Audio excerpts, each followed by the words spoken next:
नमस्कार दोस्तों, supreme court ने अभिव्यक्ति की आजादी की व्याख्या करते हुए मोदी सरकार, बीजेपी सरकार और उन तमाम सरकारों के मुंह पर करारा तमाचा मारा है जिन सरकारों ने अभिव्यक्ति की आजादी का हनन करने के लिए पुलिस के अधिकारों का या तमाम तरह की धाराओं का बेजा इस्तेमाल किया है, जिन सरकारों ने समय समय पर किसी कॉमेडियन के खिलाफ, किसी कवि के खिलाफ, किसी बुद्धिजीवी के खिलाफ, किसी पत्रकार के खिलाफ गलत सलत ढंग से मुकदमे दायर किए और पुलिस को उसके पीछे छोड़ दिया।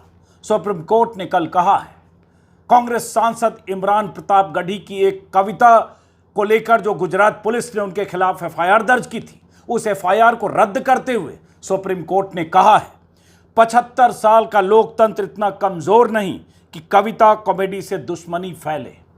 यह बहुत अहम है दोस्तों। ऐसे वक्त में जब एक कॉमेडियन कुणाल कामरा के पीछे महाराष्ट्र पुलिस पड़ी है, जब कुणाल कामरा को सलाखों के पीछे भेजने के सारे इंतजाम महाराष्ट्र सरकार, फडणवीस की सरकार कर रही है, कुणाल कामरा को बार बार सम्मन किया जा रहा हो, ऐसे वक्त में इमरान प्रताप गढ़ी के मामले की सुनवाई करते हुए, उनके खिलाफ दर्ज एफआईआर को खारिज करते हुए अगर सुप्रीम कोर्ट कहता है कि 75 साल का लोकतंत्र इतना कमजोर नहीं कि किसी कविता या कॉमेडी से समाज में शत्रुता या घृणा फैले, यह कहना कि किसी कला या स्टैंड अप कॉमेडी से नफरत फैल सकती है, अभिव्यक्ति की स्वतंत्रता को कुचल देगा। मामला इमरान प्रताप गढ़ी की कविता का था। इमरान प्रताप गढ़ी ने एक कविता पोस्ट की थी 45 सेकंड की, के वीडियो पर वो सुपर इम्पोज किया हुआ है, वो क्या है वो बताता सुनाता हूं। लेकिन सुप्रीम कोर्ट ने इमरान प्रताप गढ़ी के खिलाफ एफआईआर को खारिज करते हुए, गुजरात पुलिस के एफआईआर को खारिज करते हुए उसमें कॉमेडी का जिक्र किया है, कविता और कॉमेडी। जाहिर है सुप्रीम कोर्ट के जहन में कॉमेडी भी होगा, और कॉमेडी वो जिसको लेकर बवाल मचा है, कुणाल कामरा की कॉमेडी। हालांकि उन्हें भी कल मद्रास हाईकोर्ट से राहत मिली है, क्योंकि महाराष्ट्र पुलिस उनके पीछे पड़ी थी, उन्हें बार बार सम्मन भेजा जा रहा था, वो वक्त मांग रहे थे, उन्हें वक्त नहीं दिया जा रहा था। अब किस मामले में सुनवाई थी सुप्रीम कोर्ट में? एक 45-46 सेकंड का वीडियो है जो इमरान प्रताप गढ़ी गुजरात में गए थे किसी सामूहिक विवाह समारोह में, और उसके बाद उनका जिस तरह से स्वागत हो रहा था, जो लोग उन पर फूल फेंक रहे, जो भी उनके चाहने वाले समर्थक हैं, तो एक उनके वीडियो के साथ ये देखिए, पहले सुनिए।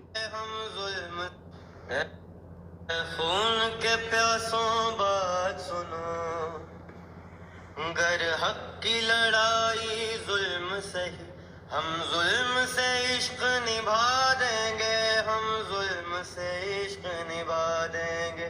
गर शम्मा गिरिया आतिश है, हर राह वो शम्मा जला देंगे। गर लाश हमारे अपनों की, खतरा है तुम्हारी मसनद का। उस रब की कसम हंसते हंसते कितनी लाशें दफना देंगे। ऐ खून के प्यासों बात सुनो, ऐ खून के प्यासों बात। अब ये इमरान प्रताप गढ़ी के इसी वीडियो पर ये सुपर इम्पोज किया हुआ है। किसकी आवाज़ है मुझे पता नहीं, गूगल सर्च करके मैं देखूंगा, और किसने लिखा है ये भी नहीं पता, लेकिन ये पोस्ट किया उन्होंने 2 जनवरी को अपने ट्विटर पर, एक्स पर पोस्ट किया, और 3 जनवरी को शायद इंस्टा पर पोस्ट किया। अब उनके इस वीडियो को गुजरात पुलिस ने सांप्रदायिक सद्भाव खराब करने वाला या नफरती या जो भी माना, और उसके बाद उनके खिलाफ एफआईआर दर्ज की, और उन्हें निचली अदालत जो छोड़िए गुजरात हाईकोर्ट तक से एफआईआर क्वैश करने के लिए जो उन्होंने अपील की, उस पर राहत नहीं मिली। लेकिन जब मामला सुप्रीम कोर्ट पहुंचा, और इसमें क्या है, अभिव्यक्ति है, एक पोएट अपने ढंग से बात कह रहा है, उसको उन्होंने वीडियो पर लगा दिया। एक खून के प्यासों बात सुनो, अगर हक की लड़ाई जुल्म सही, हर जुल्म से इश्क निभा देंगे। ठीक है, इसमें कहाँ किसी के खिलाफ किसी का नाम लिया गया है, या किसी को चिन्हित करके कहा जा रहा है, किसी को खूनी कहा जा रहा है? यही तो होती है कविता, यही होता है शेर, यही होती है अभिव्यक्ति, कि अपनी भावनाओं को आप कैसे व्यक्त करें।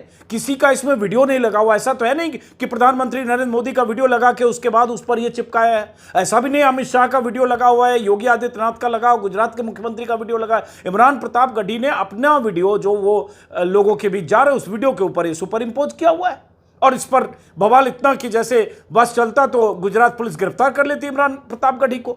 मामला पहुंचा, जब हाईकोर्ट से भी उन्हें राहत नहीं मिली, तो मामला पहुंचा सुप्रीम कोर्ट। सुप्रीम कोर्ट में 2 जजों की पीठ ने इसकी सुनवाई की, और सुनवाई करते हुए क्या कहा, आज के अखबारों में छपी है खबर सारे अखबारों, भास्कर की लीड है 75 साल का लोकतंत्र इतना कमजोर नहीं कि कविता कॉमेडी से दुश्मनी फैले।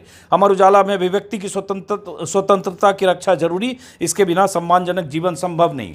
टाइम्स ऑफ इंडिया की लीड है freedom of speech can't be crossed on flimsy ground. यही हो रहा है, मामूली बातों को बहाना बनाकर या किसी की कॉमेडी कविता या लिखे या वीडियो को बहाना बनाकर आप उसके खिलाफ एफआईआर करते हैं, असम से लेकर और तमाम बीजेपी शासित राज्यों में। इसी तरह से इंडियन एक्सप्रेस और सारे अखबारों में, द हिंदू में भी ये खबर है, सब हर अखबार में खबर। अब क्या है, फ्री हिंदू ने छापा free speech is an integral part of healthy society. बोलने की आज़ादी को बचाएं जज, ये सुप्रीम कोर्ट ने कहा।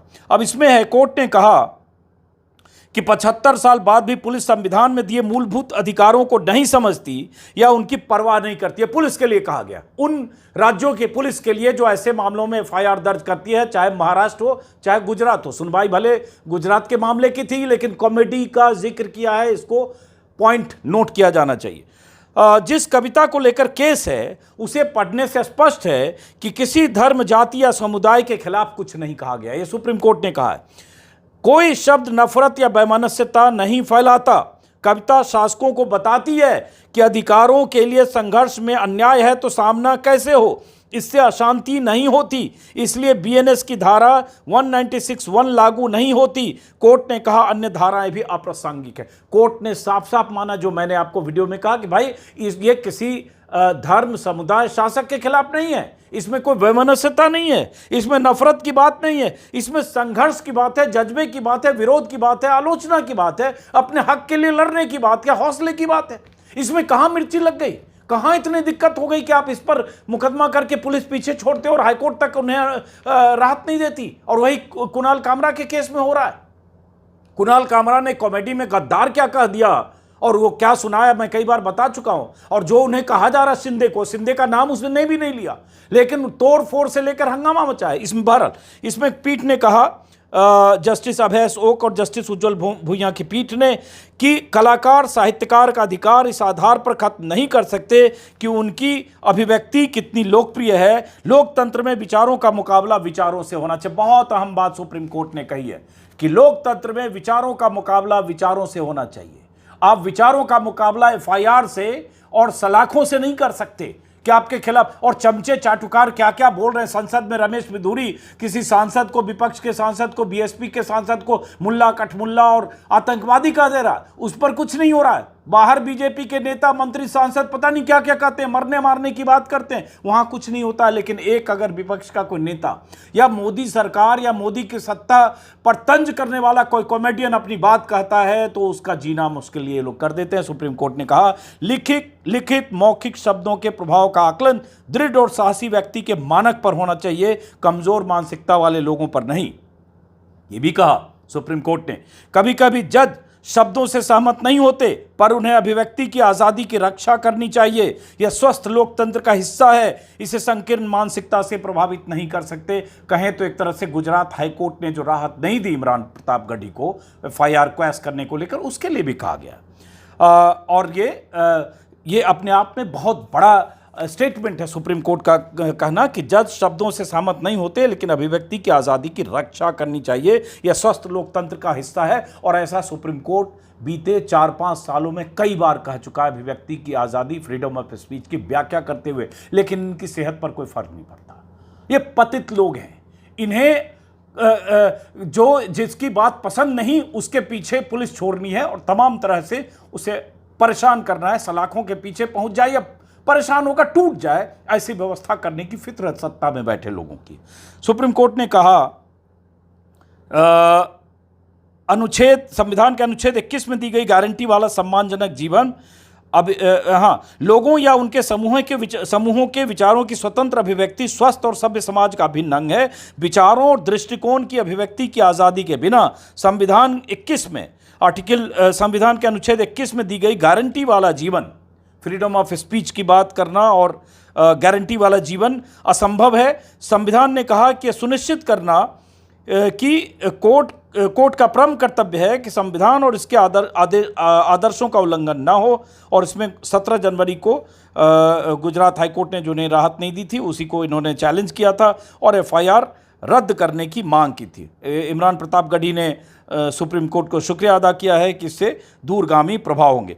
उसके बाद इसमें जस्टिस ओका और उज्जवल भुइयां की पीठ ने कहा कि भाषण और अभिव्यक्ति की आज़ादी अनुमेय प्रतिबंधों से ऊपर है। भारतीय न्याय संहिता की धारा 196 के तहत धार्मिक समूहों के बीच दुश्मनी को बढ़ावा देने के लिए अपराध के लिए किसी व्यक्ति के बोले या लिखे गए शब्दों के प्रभाव को मजबूत दिमाग वाले दृढ़ और साहसी व्यक्ति के मानकों के आधार पर विचार होगा और इस तरह से आलोचना को जिसमें सदैव असुरक्षा की भावना होती है या जो हमेशा आलोचना को अपनी ताकत और पद के लिए खतरा मानते हैं, तो इस तरह से उन्होंने व्याख्या की और उसके बाद स्वस्थ लोकतंत्र को एक तरह से डिफाइन किया है। स्वस्थ लोकतंत्र में विचारों, सोच और किसी राय का विरोध अलग दृष्टिकोण से किया जाना चाहिए। भले ही कितनी बड़ी संख्या में लोग किसी दूसरे के विचारों को नापसंद करते हो, पर व्यक्ति के विचार जाहिर करने के अधिकार का सम्मान और संरक्षण होना चाहिए। साहित्य जिसमें कविता, नाटक, फिल्म, व्यंग और कला सब शामिल है,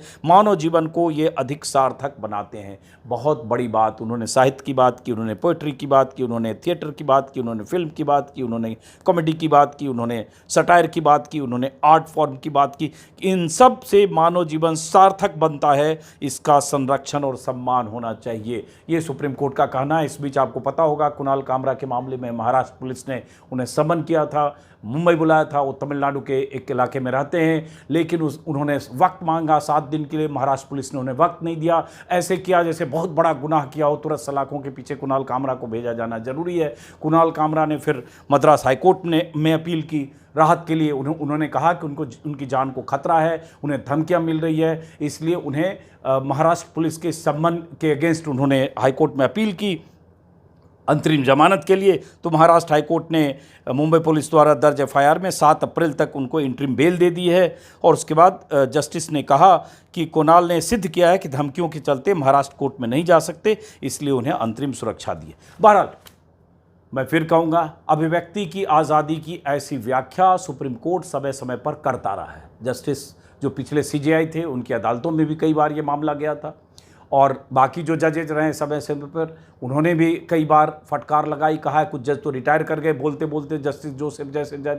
लेकिन उसके बाद भी सरकार का रवैया नहीं बदलता। वैसे जैसे बुलडोजर के मामले में सुप्रीम कोर्ट का साफ साफ निर्देश है कि आप ऐसे बुलडोजर नहीं चला सकते।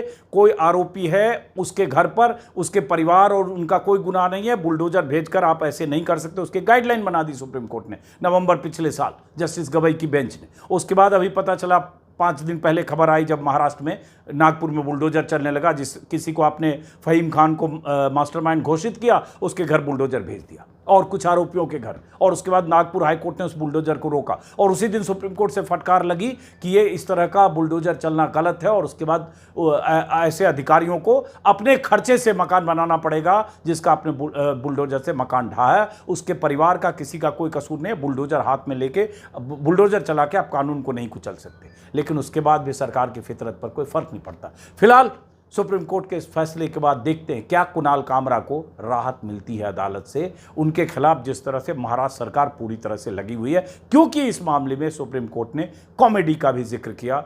यहाँ पोइट्री के साथ कॉमेडी जोड़ना मतलब कहीं न कहीं सुप्रीम कोर्ट के जजों के दिमाग में, जहन में कुणाल कामरा के साथ जो हो रहा है वो भी रहा होगा। चलिए फिलहाल शुक्रिया एक बार फिर सुप्रीम कोर्ट का।